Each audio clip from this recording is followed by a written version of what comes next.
Listen up, hockey fans. You're in the right place. A no-hold-barred debate between two hockey fans. Stay up to date on current issues in the NHL, even the controversial ones. Welcome to The Debate Hockey Podcast with your host, Brad Burud. Good evening and welcome to The Debate Hockey Podcast, episode 145. As we roll through the first round of the playoffs, as teams start clicking teams off, and yeah, it's more than 3/4 of the way through, I would say. Blake, you watching a lot of hockey? Yeah, no, I have been watching a lot of hockey. I found myself watching a little bit more of the U.S. games, to be honest, rather than that Winnipeg and Edmonton series. But I mean, just the fans in the stands makes it such a more enjoyable game to watch. I mean, you got 15,000 people screaming their lungs out. I mean, that game, the Islanders were down 3-2, and they fed off the crowd today. They scored 3 straight goals in like 3 minutes, and the fans just completely took over that game. They rallied behind them, and they ended up winning that game. But like, it's just such a difference, dude. Like, seeing 15, like, fake crowd noises, whatever, but like, dude, 15,000 people screaming compared to an empty building and pumped in crowd, like, it's a night and day, dude. Welcome to America, Blake. I know it's ridiculous, man. I do have a crazy question. What the hell is with these freaking pro football players at games, like looking like morons, chugging beers and shit? What's up with that? They're having a good time, man. They're having a good time. The New York Jets shouldn't be chugging anything until they win. Oh, that was the Tennessee Titans. Well, the Jets were doing the Jets Islanders game. They were at the Islanders game. Hey, Tennessee Titans, their football team, they want to chug beers, they can go ahead and chug some beers. I wouldn't be chugging from a catfish, though. That's kind of disgusting. Blake's internet's up in the Great White North where there's it's bad, dude. It's downright bad. Wow. Is it raining up there every day? Because it's been raining every day here. Yeah, it does needed. rain here every day. Yeah, it was so dry here, man. Like, it for the farmers to get this much rain, it's been really good. It's nice. I'm gonna try to golf again tomorrow, and it'll be actually nice to be able to take a nice divot without breaking an arm. Yeah, my grandpa's he's coming up to Calgary next week, I think. So I think me and him are gonna go out next week. That'll be my first round of the year, so that'll be lots of fun. You know, last weekend it rained all weekend, and which we just said was a blessing. And my son had a baseball tournament, and on Saturday I stood outside. It was 48 degrees, 15-mile-an-hour winds, and I was like, They played in? Oh yeah, it was freaking cold. It was cold. I had a hoodie on, a winter coat, stocking cap, gloves. Yeah, it was freaking cold. Mm-hmm. But I've been trying to watch a lot of hockey. I just and I've been super busy with my son's baseball and super busy with my daughter's gymnastics and stuff. But I still been watching a fair amount. I mean, I'm catching, and if not, I obviously watch Sportsnet at night and get caught up. Yeah, the Carolina National Series has been actually really surprisingly good. I told you that was going to be a good series. Yeah. The other series, obviously, Tampa Bay just wrapped up their series with Florida today, winning in 6. But I thought that was a pretty good series too.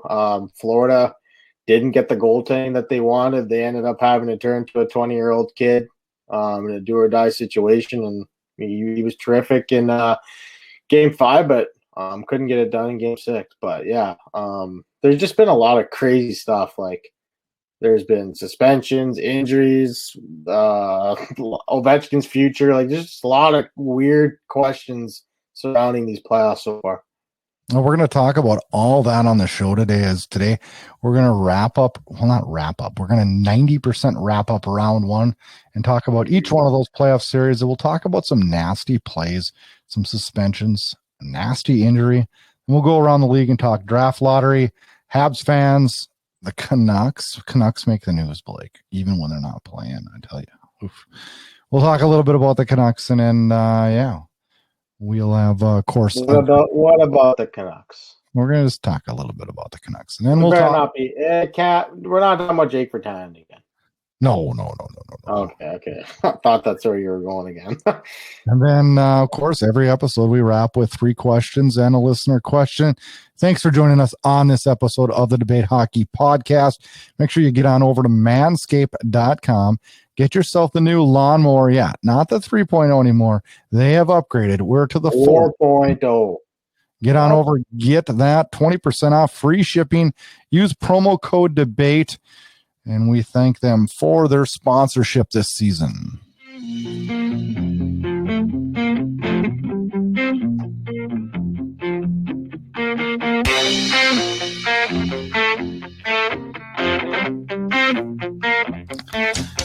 All right, Blake, let's get right into it. And we're going to get into it right away.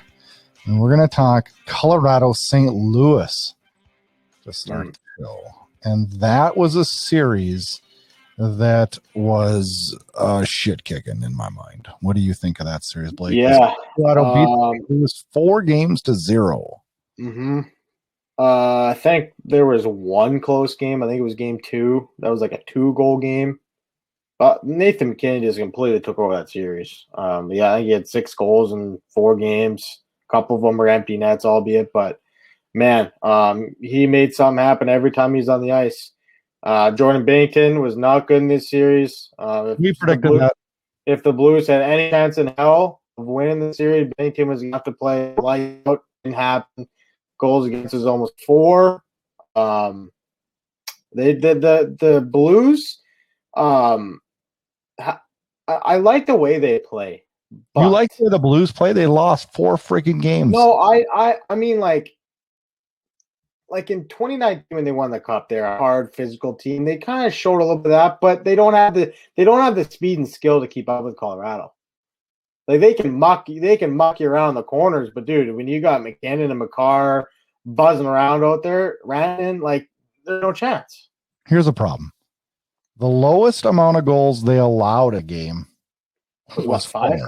4. Yeah. The most they scored in a game was 3. You're not going to win. No, you're not going to win any games. No. This team is in trouble.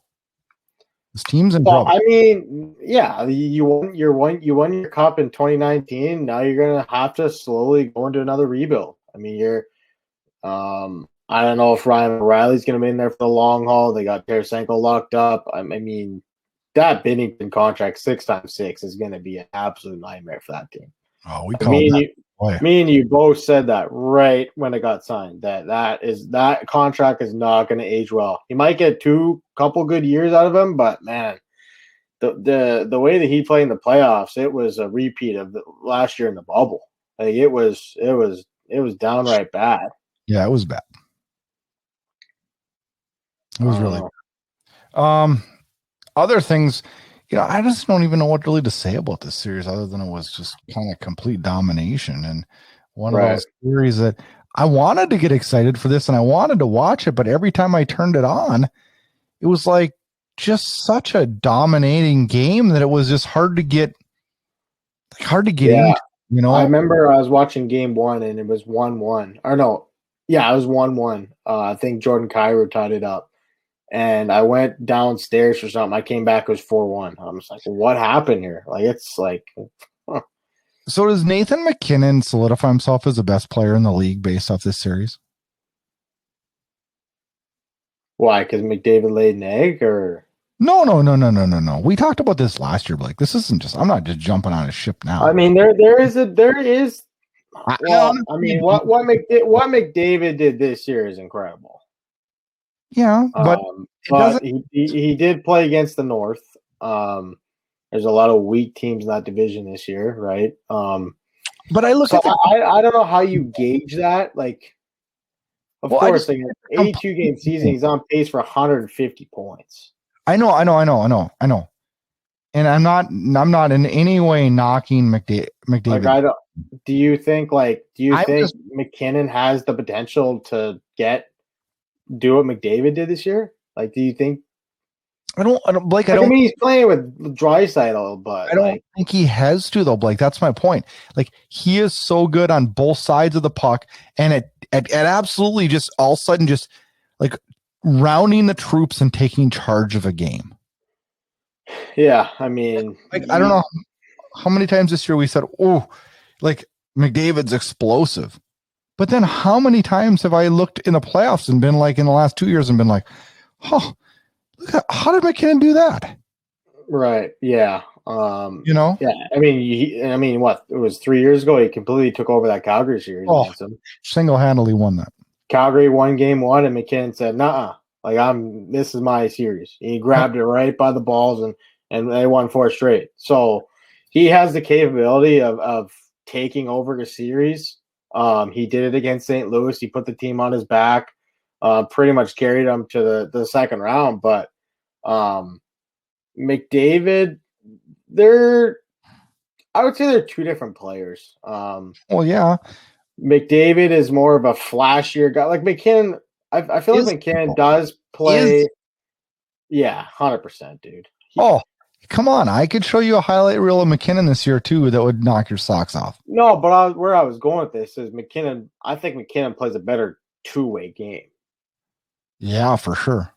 Like, I just think that McKinnon's more of a complete player. But if I was picking a player to build my team around, I'd probably take McDavid. I don't think I would. I think I'd take McDavid. I don't think I would. And I'm not knocking McDavid on this. I'm just being truthful. I think McKinnon works better with a team. I don't know. Yeah, I mean, and McDavid's defense, I mean, we'll get to this in a second. The guy just has no help there, dude. Like he's got the second best player in the league, according to many. I don't know. Based off what points? Like that's what I'm saying. So you're only basing McDavid off of points. That's where I argue, like, how important. Well, I'll tell you what. McDavid's more important to the Oilers than McKinnon is to the Avalanche. Well, sure, because the Colorado Avalanche are extremely deep. Right. Extremely deep. Yeah. I mean, they probably. I mean, if you, I got him going to the Cup. I'm pretty sure I have them winning the Cup. So I think I have them beating Tampa Bay. So, like, I just think the only question mark I have is with Grubauer, and he's up to the task in round 1. He's up to the task. He's good. He was trolling Binnington on Instagram. He's having fun. He's a wild card for me, though. We'll see what he does when he plays a team like Vegas if they win tonight. Let's roll on into that Vegas-Minnesota series. And as it stands right now, Vegas leads that series 3-2. They are playing as we record right now, and Minnesota is up 1-0 in the. Oh, they are, eh? Yeah. So Minnesota's got to win tonight to force Game 7 back in Vegas. So and that series has been kind of back and forth. As Minnesota won Game 1, 1-0. Vegas bounces back with 3-1. And they win 3 in a row. And I think this series goes up 3-1, and everybody was like, holy crap. Yep. And then Minnesota 2 nights ago comes back and wins 4-2 in a game they were outshot 40-something to 14. And I'm like, I didn't get to see that game. Oh, you were going to say, how does Minnesota win? I'll tell you how they won. His name's Cam Talbot. I love Cam Talbot. Cam Talbot has stolen 2 games, and he's well on his way to maybe a third tonight. He stole Game 1, 42 save shutout. He stole Game 5 to keep the season alive. Cam Talbot is such an underrated goalie, dude. Like he was in Calgary. He's very good, and he gets no love. No. Like, I mean, he had his rough patches in Edmonton, but every goalie has rough patches in Edmonton. They have no defense. Yeah. Is that fair to say? Like, yeah. But Cam, it's only going to get worse for them. Look at Cam Talbot in the Winnipeg play-in series last year when he was in Calgary. I mean, he was. Yeah, he's brilliant. Calgary would have re-signed in a heartbeat if they didn't get Markstrom. They would have re-signed him and been happy. Well, they prioritized Markstrom over Cam Talbot. That's what they did. And that made the same thing. Yeah, it made sense. Yeah, you got a chance to get Markstrom 6x6 over Talbot, who signed I think a 3-year, $12 million deal. I want to say with Minnesota. 3-year, 14 or something like that. No, it wasn't that much. It was in the 4 range. Yeah, it was in the 4 range. Yeah. Let's roll on into another series that's in the books, and that was a Boston Bruins 4-1 over Washington. And I'm gonna call you out on this one, dude. You had Washington winning in 7. I had Boston in 6. They didn't even have to go that long, but I my gut told me that Boston is for real in this playoffs, and yeah, it's I feel like you see Ovechkin on the bench, and after Samsonov turned that puck over behind the net, and Ovechkin snapped on him. Like, I haven't seen Ovechkin that mad at his team in a long time. Like, this guy, I don't know, man. Like, for me, I wouldn't have went to Samsonov. I think that was a mistake. oh, hindsight's 2020, bud. I know hindsight's 2020, but Samsonov hadn't played, I think, in a week and a half. You got Craig Anderson, who gave the team a chance to win in the loss, in the double overtime loss.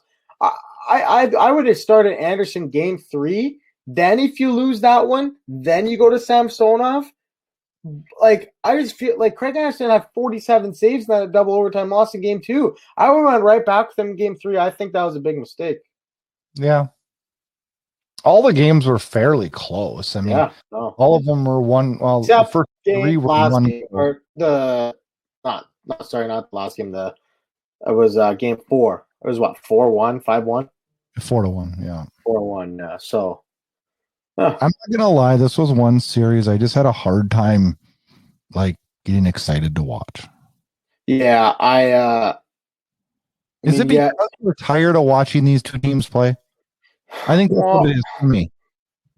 Like, I'm tired of it because Washington's been good every year. Boston usually goes to the Cup Finals, and it's like, man, I just keep having to watch these two teams, and it's kind of exciting and kind of fun to watch Carolina, Nashville, or Edmonton, Winnipeg. You know, right? Yeah, that's fair. that's what I felt, but another series that ended tonight, as we get to the 4th of 8 series that we're talking about, is the New York Islanders as they win the series over the Pittsburgh Penguins 4-2. And damn it, I write the Islanders off all the time, and they prove me wrong. And this I team, know they do it to me every freaking time. Me and you, I had Pittsburgh beating them in 6. You had Pittsburgh beating them in 6 also. The bad news is you have Pittsburgh beating Washington. The East is not looking good for you. But for both of us. well, I at least got Boston. Yeah, you got Florida going to the Cup. No, I have Boston. Well, Florida's not in the East, dude. Oh, I mean, in a sense they are. It's so mixed up. I don't know. They're not in that foursome. So it's Boston. It's going to Islanders against Boston now. So yeah, that would be a really good series. That would be a really good, and Sorokin has just completely come out of nowhere these playoffs. No, not out of nowhere. Like, he was good in the regular season, but Varlamov has been their guy all year. And for Barry Trotz to turn to Sorokin and the playoffs is I was kind of shocked to see that. I mean, Varlamov got in one game, but Sorokin's played great. So were you a little surprised, though, in the fact that, I mean, Pittsburgh or the Islanders have scored, 4 goals, 1 goal, 4 goals, 4 goals, 3 goals, 5 goals. Like, no, I'm not saying Tristan. I've said all along, Tristan Jarry is not good. We've both said that. To win the East. Okay, but Pittsburgh had to outscore a lot of their teams to win games. Like, they were giving up 4 or 5 a game. Yeah. Like, that's not a recipe for success. Like, there's gonna be some dude.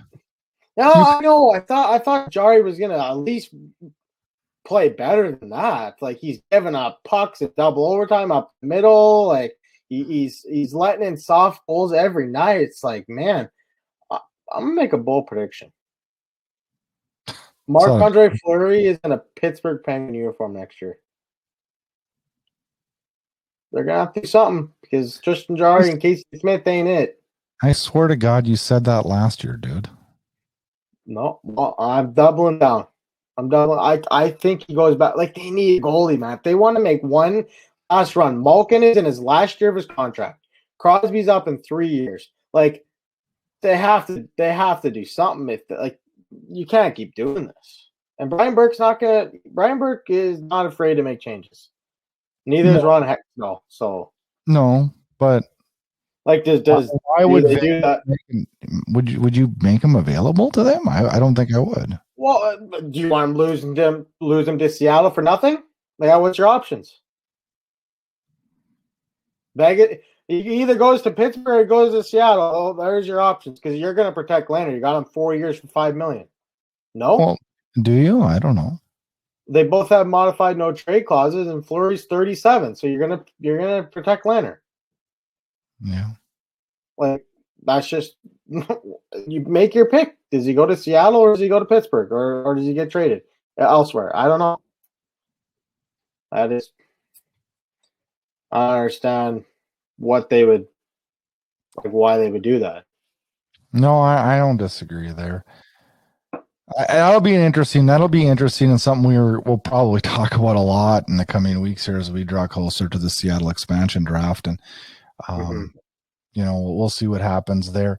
As far as the next series, this one we're going to talk about is a 4-game sweep of the Winnipeg Jets over the Edmonton Oilers, and a series that I found myself watching more than any other series. Yeah, no, this series, I was glued to the TV for this one. I mean, how can you not? 3 straight overtimes, 1 game in a triple overtime.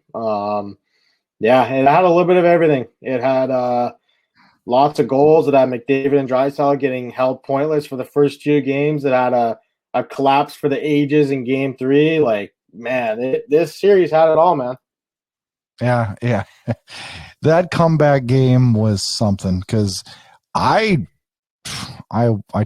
wasn't watching it. Yeah, so I watched the whole game. I watched it all unravel. It was 4-1. I thought Edmonton was in complete control. I said, there's 8 minutes left. There's no possible way they can lose it. And then Winnipeg gets that garbage goal, that second goal, greasy goal. Josh Archibald in the penalty.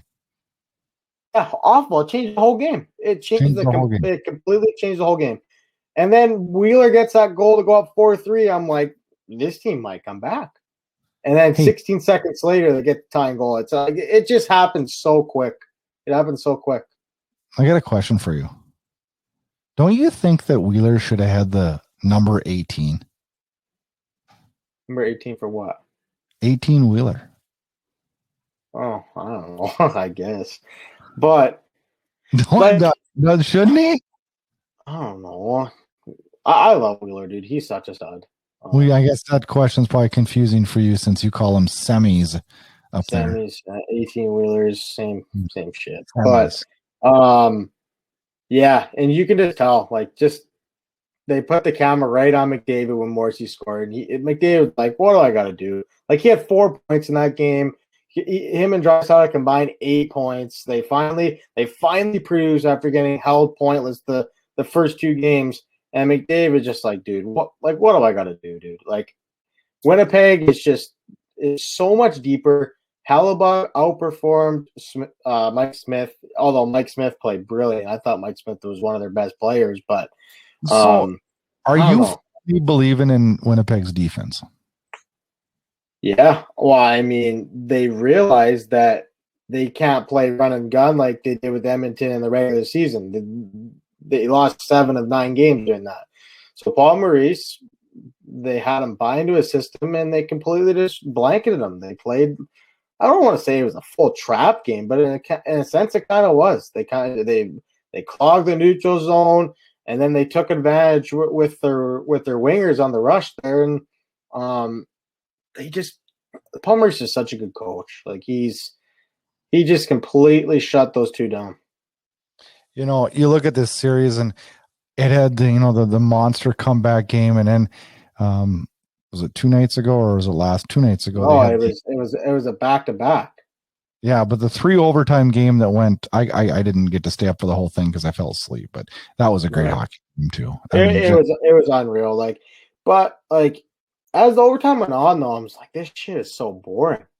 Like, they got Edmonton shot themselves in the foot big time. For the whole second overtime and the third overtime, they only were playing 2 lines. Yeah. They played 6 forwards and 4D. Darnell Nurse played 60 minutes. You can't do. As soon as Ethan Bear made that mistake, Ethan Bear made that mistake on that Scheifele tying goal. He didn't play another shift. He gets a shift when they're on the penalty kill and triple overtime. The guy's been on the bench for 30 damn minutes. He tries to sneak in a change. Barry gets caught on the ice, and Kyle Connor goes and scores. Like, I don't know what Dave Tippett was thinking, using two lines and like, I get you want to ride your top guys to try to extend the series, but like, those guys are just exhausted. Yeah, you can't. I mean, quality minutes are. They play 10 players for an overtime and a half. That just is insane to me. It's not a recipe to win in my mind, but I mean, the Jets ran three lines. They had their three lines going. The fourth line didn't play much, and they also went down to 4D. But like, I mean, you could definitely tell that the Jets had a little more jump because they had three lines going. it is surprising to me, in a way though, because I've always thought Tippett is just like makes the smartest moves out there, and that move was not like good. This is one of the weirdest sweeps I've ever seen, though. Like, this series was so close. Like, Edmonton could have, if like a bouncer here or there went Edmonton's way, this could be the other way around. Like, 3 straight games in overtime. Winnipeg, at the end of the day, Winnipeg deserved to win. Their forwards were better. Their defense was very good, and Connor Hellebuyck was Vezina Hellebuyck, right? And man, this Winnipeg team, we both picked them to come out of the North, and so far so good. Let's roll on into the other North series, and that's the Toronto Maple Leafs that are up 3-1 right now on your beloved Montreal Canadiens. And Blake, Montreal doesn't have a snowball's chance in hell of winning this series. No, I told you what Montreal needed to do if they had to win this series. They had to get goaltending from Carey Price, which they have had every game. And they need to get timely goals. And they haven't got any goals. They don't even have a first line, dude. Screw the first line center. They don't even have a first line. Like, it's Toffoli. Like, they got Toffoli, Gallagher. Like, they got some good pieces up front, but like Toffoli's been non-existent. And the problem with Montreal is they're juggling their lines so much. They're not allowing the forwards to get chemistry. Like, every single shift is like Kotkaniemi's playing the new guy. You got Gallagher there with a new guy every shift. Like, how do you expect players to find some flow in the game when the Lions are in a blender every game? I saw an interesting stat, okay?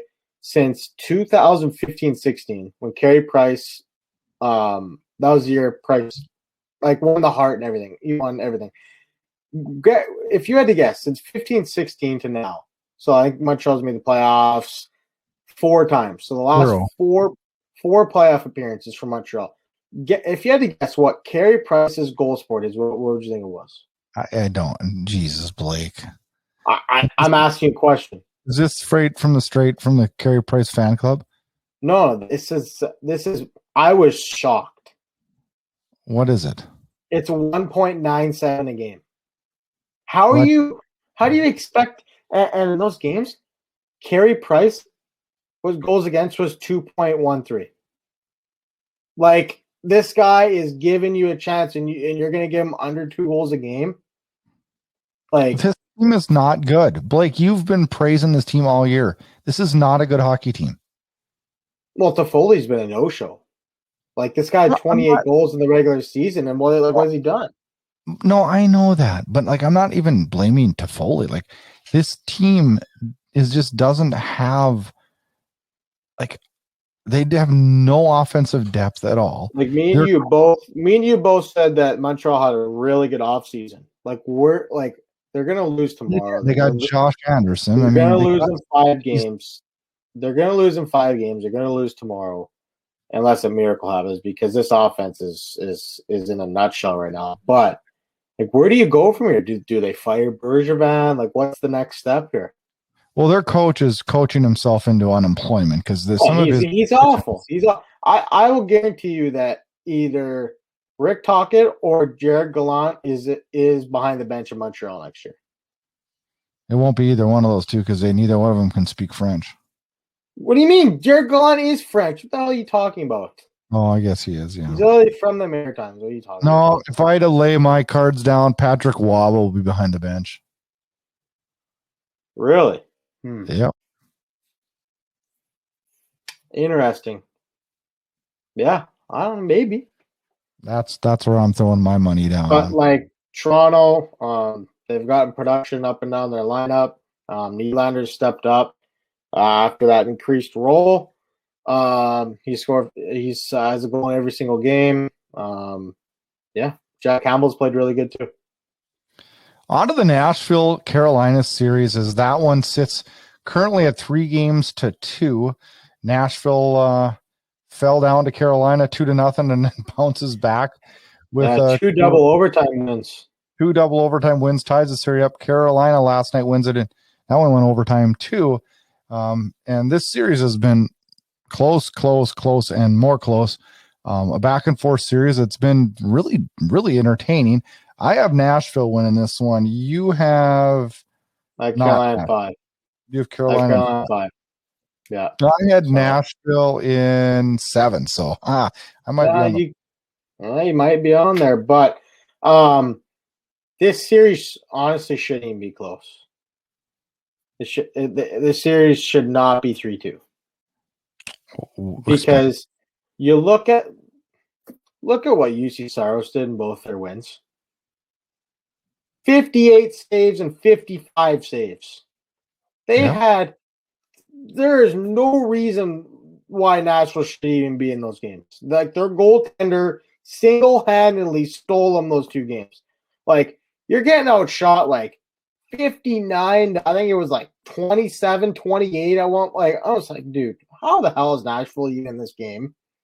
And then there you go. They find a way to get it done overtime. And then that's what the playoffs is about.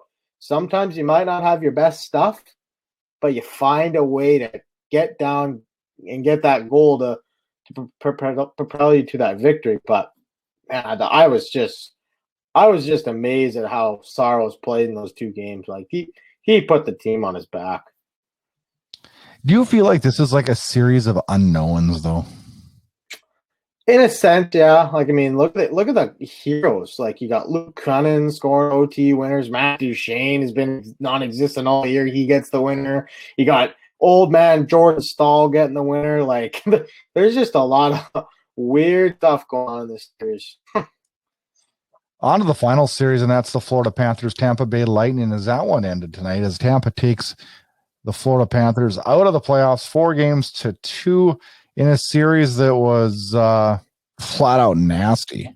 Yeah, it was good. It was a good series. But if you were to tell me that the Florida Panthers would go through Sergei Bobrovsky, Chris Driedger, and turn to Spencer Knight, who 2 months ago was playing for Boston College in the NCAA tournament, in an elimination game 5, I would say you're crazy. I would say there's no shot they're going to do that.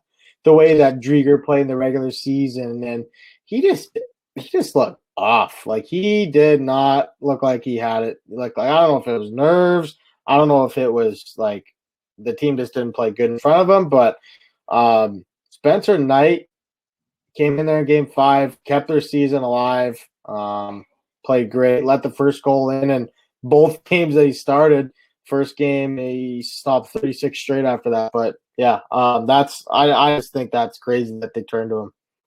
I think this is a series that's a big stepping stone for the Florida Panthers. 5-on-5, this team matched up very well, especially in the first 3 games at least. Yeah, they took too many penalties. And penalties just haunted this team, and you can't take penalties against a team like Tampa Bay. They will bury you, and that's really what this series. Yeah, especially when you got $17 million coming off the LTIR right on the PP1, right? Like, oh my God, getting those like if you don't insert Kucherov and Stamkos in this lineup, it's a completely different hockey team.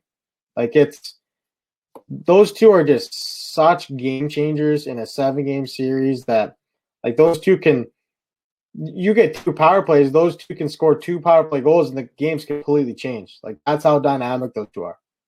Yeah. Like it's No, they did it in game one. Kucherov had 2 goals. Stamkos had 2 assists. Like they completely took over that game. all in all, a fairly entertaining series, and one that we'll probably be revisiting again in the near future. This, as much as this playoffs has had overtimes and quite a bit of excitement in my mind, there's also been some nasty, nasty plays. And I'm going to roll through a quick list here, and then we'll headline the biggest of nastiness. But suspensions and fines are getting handed out like freaking Halloween candy. And it's crazy. As Tampa Bay, Maroon gets fined $3,800 for unsportsmanlike. McDonough gets $5,000 for a cross check.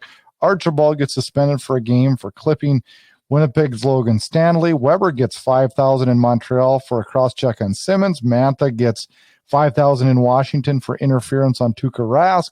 Carolina's Stahl gets $5,000 for a dangerous trip. Hell, and they're not even talking about what we talked about last week with Bennett getting 2 games. The big granddaddy of them all, Nazem Kadri, 8 games for his high hit on Justin Falk in game 2 of the series. And what's your thoughts on this whole thing? Well, I think George Parros finally learned his lesson. I think we're starting to see George Parros finally looking in the mirror and saying, like, I got to do my job better, because this guy every single year, twice with the Leafs, against the Boston Bruins, dangerous hit. He's repeat offender in the playoffs. He was suspended 5 games and I think 3 games the first 2 times. Oh, I didn't give it. This is just such a. It was such a dirty hit, dude. It was ugly. It was blindside. I'm pretty sure. Okay, I want to say Tom Wilson got, I think, 25 games for the same hit on Oscar Sundqvist. I think he got 25 games. I think it got reduced to. That was worse. No, it was the exact same hit. The guy was cutting across. Kadri and Wilson both cut into the middle and hit a guy blindside in the head, and he went helicoptering like that. 8 games. Okay, so what's the rule? Every playoff game is 3 regular season games. Is that how that works? Is that what they said? Every 4 games. Kind of. Yeah. So you do the math. It's similar to the Wilson suspension, the 25 games. It got reduced to 22, but the 2 are so similar. Like I said, Kadri is a dirty player. He's a repeat offender in the postseason. This is his 3rd time in 4 years that he's been suspended. Like, if you don't learn your lesson, if you don't learn your lesson, man, you're gonna get hit hard. His rap sheet goes back to 2013, where he took 3 games for a hit-to-head. In 2015, he had 4 games for a hit-to-head. In 2016, he got fined $5,000 for inappropriate gestures. In 2016, he got $2,000 for diving. Just 6 days later, got $2,000 more for diving. In 2016, he also got a 4-gamer for cross-checking. 2018, 3 games for boarding in the playoffs. 2019, 5 games for cross-checking in the playoffs. In 2021, 8 games for the hit to the head. This guy is Tom Wilson's godchild.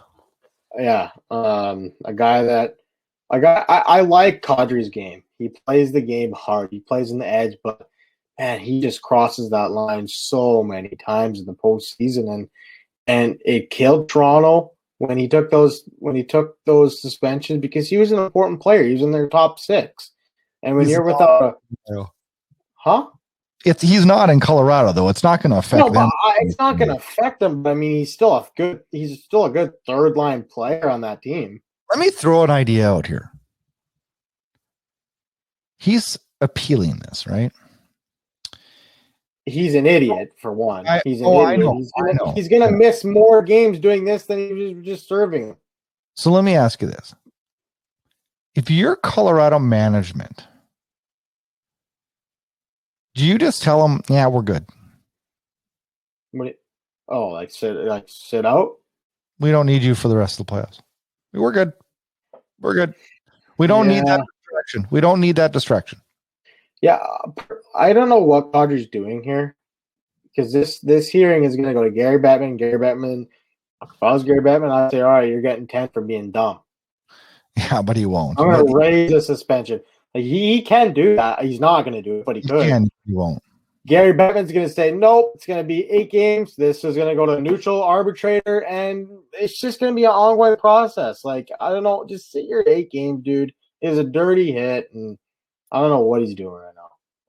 Jeez. Speaking of hits, this is a scary one. John Tavares kind of gets clipped by who he hit him with. Sherrod, yeah. And he kind of flings around, and Corey Perry catches him with a knee in the head. And I'm the biggest Corey Perry hater, cheap shot. I hate this son of a bitch. But I'm not blaming anything on Corey Perry on this one. I'm just not. It was not his fault. It was Corey Perry is buddies with John Tavares. They trained the offseason together. They played in the 2010 Olympic team. But I'm just saying, like, people on social media are just disgusting, dude. Like, oh, Corey Perry, dirty player. He meant to do that. Dude, Corey Perry tried to jump out of the way, and he clipped him in the head. Like, where is he supposed to go? Like, was that not one of the scariest injuries you've seen, though? Oh, dude, it was right away, dude. When saw him laying when he fell back. When I saw him laying on the ice, I was like, "Oh, this isn't good." Because John Tavares isn't known as a guy that lays on the ice. Like, he's a pretty tough guy, right?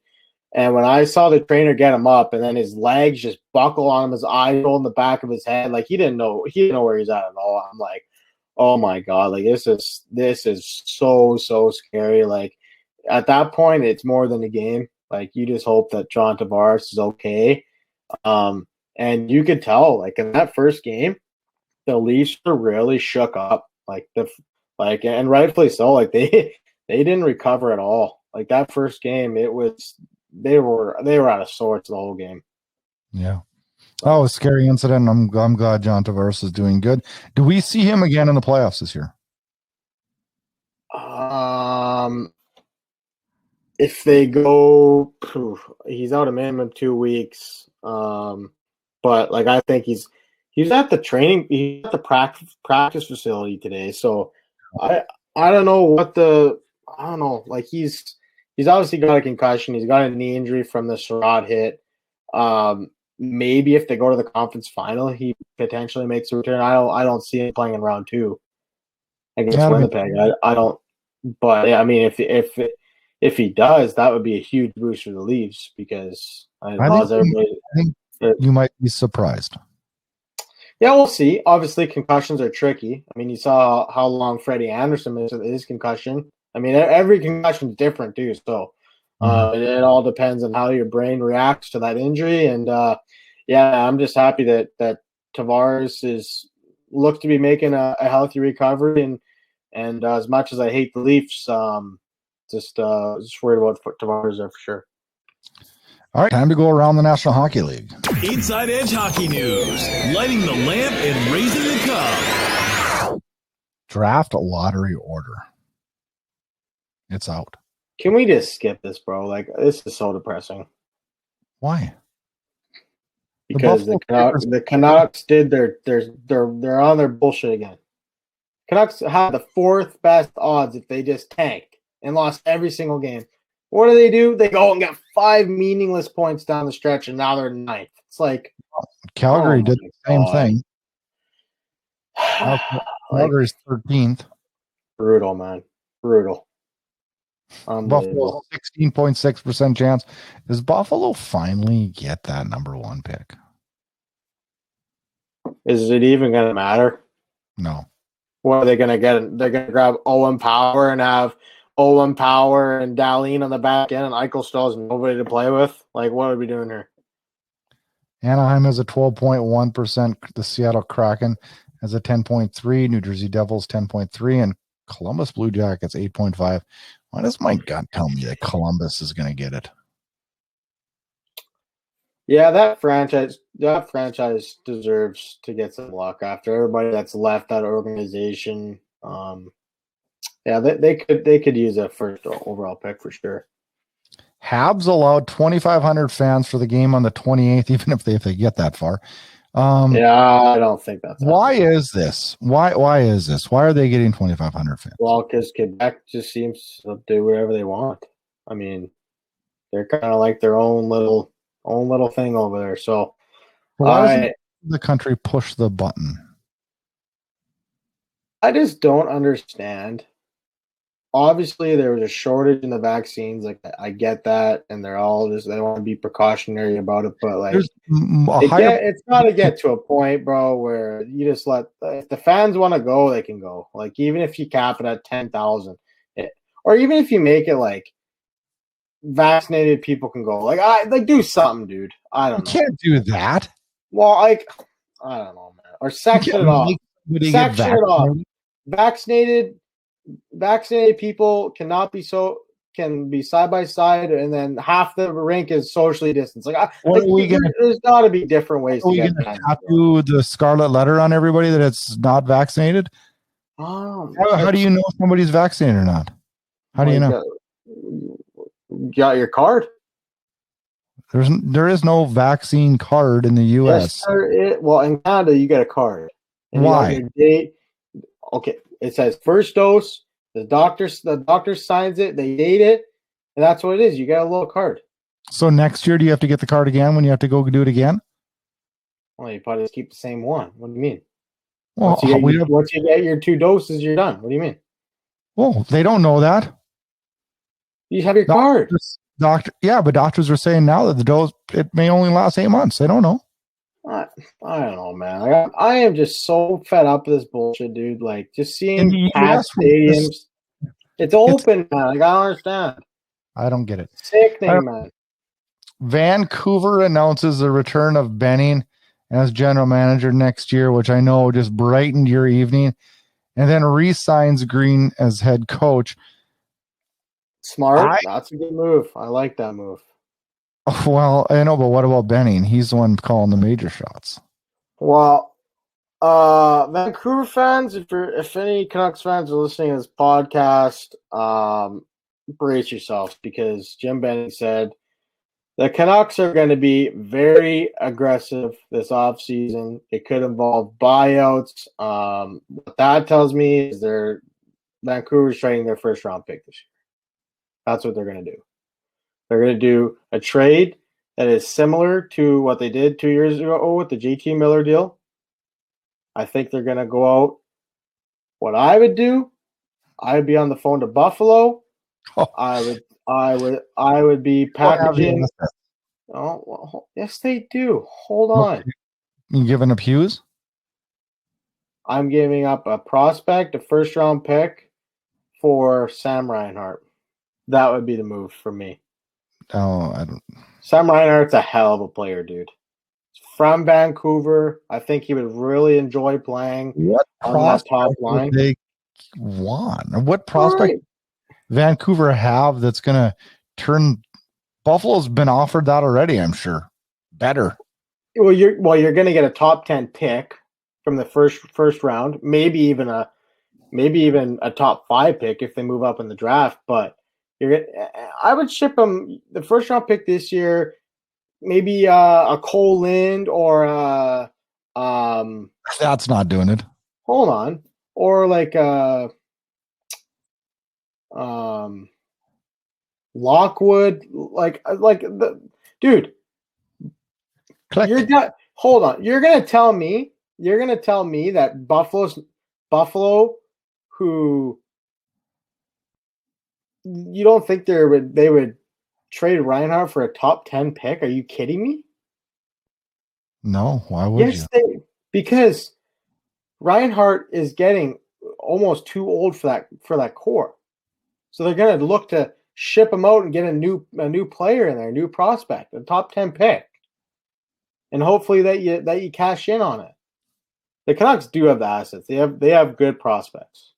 They have a good system. The Canucks are bringing in Vasily Podkolzin. He's going to be in the top 6 next year. Obviously, you got to sign Pedersen and Hughes. The buyout was interesting. Like, does that mean that Ericsson's getting bought out? Does that mean Virtanen's getting terminated? I don't know that situation. That's definitely going to probably play a factor into what the Canucks are able to do. I would try to unload Eriksson to Seattle. Detroit took Mark Stahl's contract for like a second. And Eriksson's contract, everybody looks at it and says, "Oh, it's a $6 million cap hit," but really, he's only owed $2 million in real money. So for Seattle, if you get like a second round pick, if you get a couple picks and a prospect to take Louis Eriksson, I think they would do that because they're going to have to get to the floor somehow because I don't think they're going to be as competitive as Vegas was 4 years ago. And you're only owing him $2.5 million because July 1st, the Canucks owe Louis Eriksson a $4 million signing bonus. So it was a heavy signing bonus deal. So I think that contract is movable in the last year of a 6-year deal. Well, you better pray. But I think Vancouver, I don't know. Jim Bennett has not showed me any hope of. No, he hasn't. I think that Vancouver fans are hanging fire banning signs out front of the Rogers Arena. Fans are pissed in Vancouver, man, and rightfully so. This man's been here for this is going to be his 8th year, dude. I know you're probably frustrated with Brad Tree leaving in Calgary. When is enough? You're not getting results. It's time to get something in here. I'm frustrated with Brad Tree leaving if he doesn't change the core. Yeah. Then I'm frustrated. And it's a good chance that he probably does nothing this year. No, because of the cap situation, and I don't think you're going to get fair value for Johnny Gaudreau. I don't. I don't think that's okay. Well, I don't know. That will be a fascinating offseason in Calgary. See what they do. It'll be fascinating in both. Yeah. Are you ready for 3 questions? Yeah, let's go. It's time for 3 questions.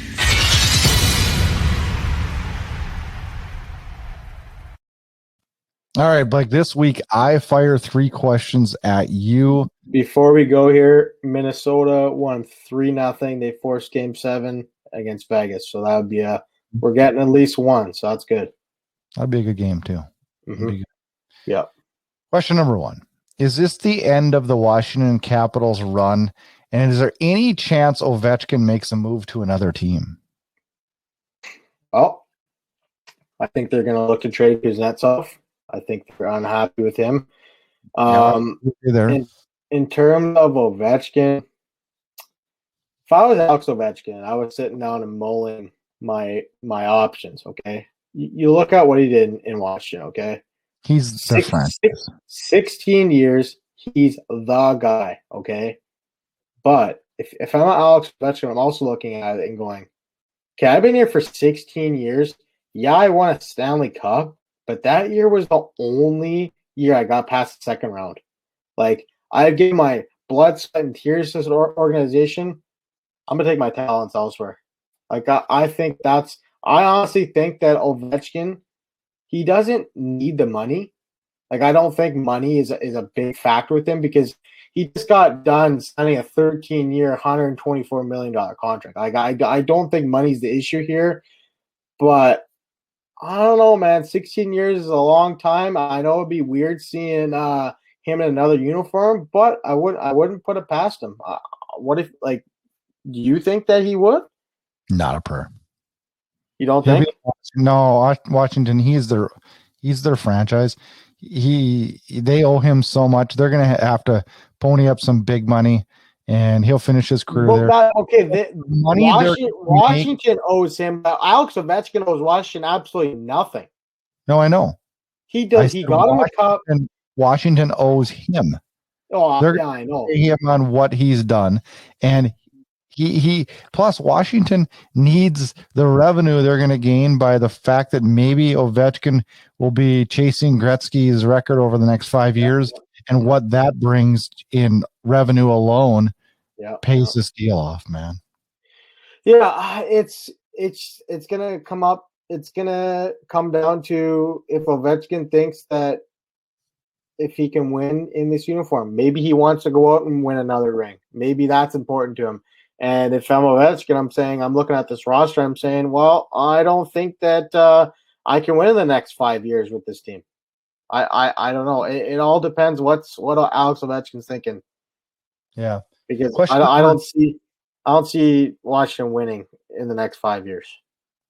I don't either. So question number 2. What player has been the story of the Stanley Cup playoffs thus far?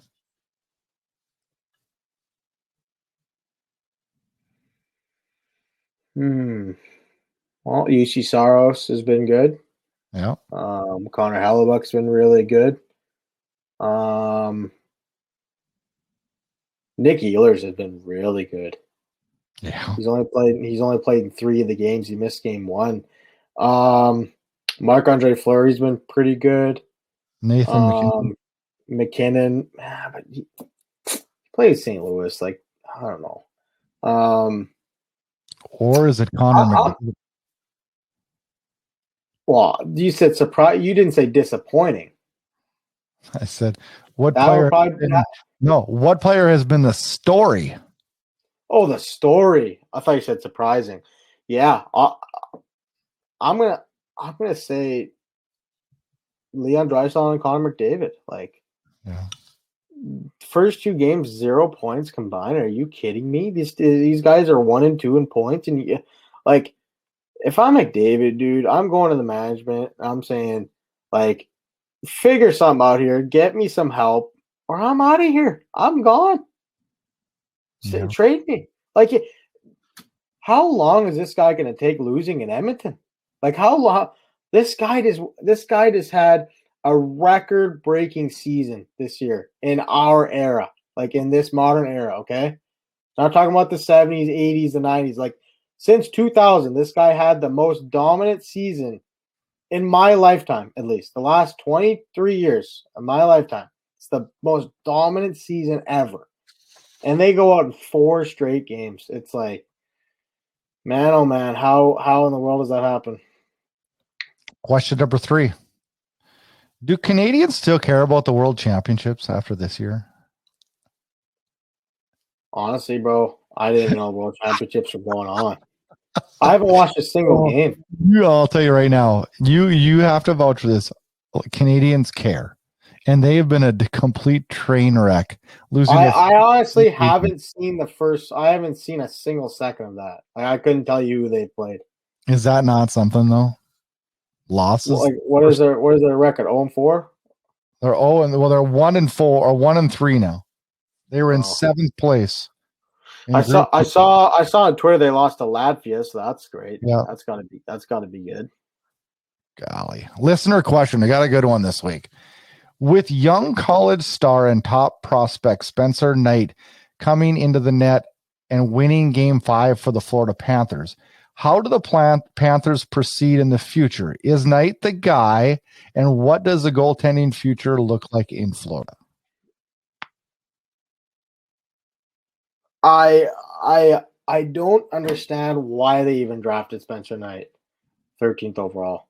Like, that draft pick made no sense to me. You just signed Bobrovsky to a 7-year deal, dude. Like, you should have been using that pick on a defenseman or a forward to help you build for like, I get that Spencer Knight was the best goalie available and stuff like that, but like, when you signed Bobrovsky to an 8-year deal, you got Drieger in the system. Spencer Knight just doesn't make sense to me. Is Drieger gone now in free agency? And 100%, he's a UFA. He's gone.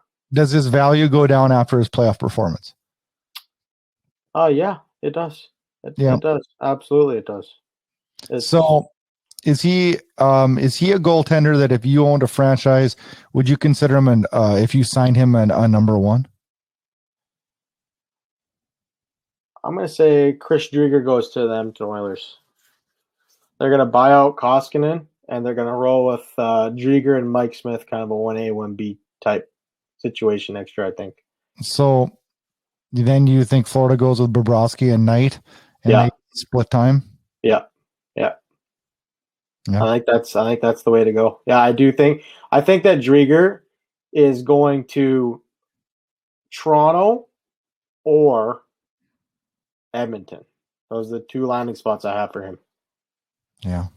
So it'll be interesting. It'll be definitely interesting to see what happens. Definitely interesting. Well, We have almost got all of the playoffs figured out for round one. We will be back next week with another Stanley Cup edition of the Debate Hockey Podcast. Enjoy what's left of round one. Next week, we preview what hasn't started in round two, and if any games do get started, we will talk about that. Enjoy the overtimes. Get some rest, damn it. Jeez, this first round's killing me. Life itself right now is killing me. I'm kind of waiting. School's out now. Things calm down a little bit in the household. Yeah. Sorry about the technical difficulties we've had tonight as our internet's been a little bit wonky on the video end. Yeah. You don't get that on the audio end. Check out and subscribe to us on YouTube at Inside Edge Hockey News. Get on over to Apple Podcasts. Subscribe, rate, review. Go to manscaped.com.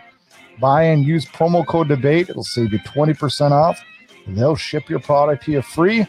Great deals, great grooming, all from the Debate Hockey Podcast. Enjoy this week's hockey action.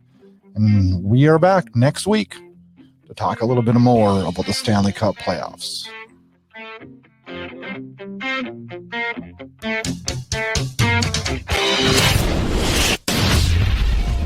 Get connected. The Debate Hockey Podcast can be found on Twitter at Debate Hockey. Also, make sure you check us out on our Facebook page, The Debate Hockey Podcast. Brad Burud can be found on Twitter at Brad Burud, and co-host Blake Friars can also be found on Twitter at Friars_Blake. If you like what you hear, please rate and review us on Apple Podcasts. The Debate Hockey Podcast can be found on all major podcast players, and please consider subscribing to the Inside Edge Hockey News on Patreon. Thanks so much for listening to this episode of the Debate Hockey Podcast with your host, Brad Burud. For more great content and to stay up to date, visit InsideEdgeHockeyNews.com and on Twitter at InsideEdgeHOCKE and Facebook at Inside Edge Hockey News. We'll catch you next time. This has been a production of Inside Edge Hockey News Radio, copyrighted and distributed by the Inside Edge Hockey Media Group.